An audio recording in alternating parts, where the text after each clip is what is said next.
બોલો શું? થોડાક સમય પહેલા આપણે શ્રી ભાજપના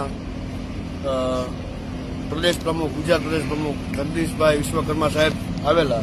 બરોબર. રાતોરાત એ જ રોડ, રસ્તા, આર્ટ્સ કોલેજની આગળના રસ્તા, તમામ ગામના મોટા રસ્તાઓ બહુ સારા કરી નાખવામાં આવેલા.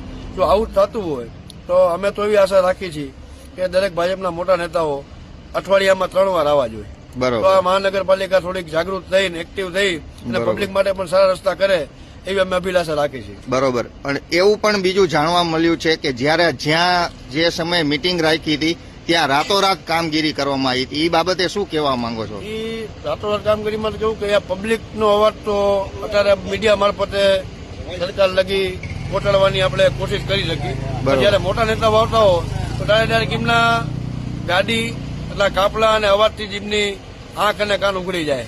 બરોબર. એ વસ્તુ 100% એટલે આમાં એક બીજો પણ મુદ્દો ઉઠ્યો હતો. જ્યાં અત્યારે સુરેન્દ્રનગરમાં અનેક જગ્યાએ અનેક રોડો ઉપર ખાડા પડેલા છે, તે ખાડા બુરવાની કામગીરી નથી થઈ અને ત્યાં રાતોરાત ગ્રાઉન્ડ બનાવવામાં આવ્યું હતું અને રાતોરાત મટીરિયલ, જે વેટ મટીરિયલ હોય તેની કામગીરી કરવામાં આવી હતી. એ બાબતે શું કહેવા માંગો છો?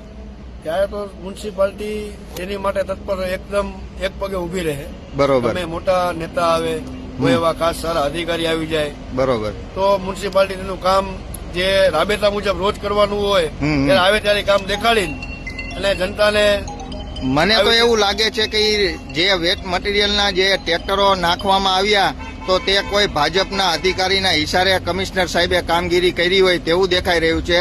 સુરેન્દ્રનગરની જનતા માટે ઝીરો છે કામગીરી.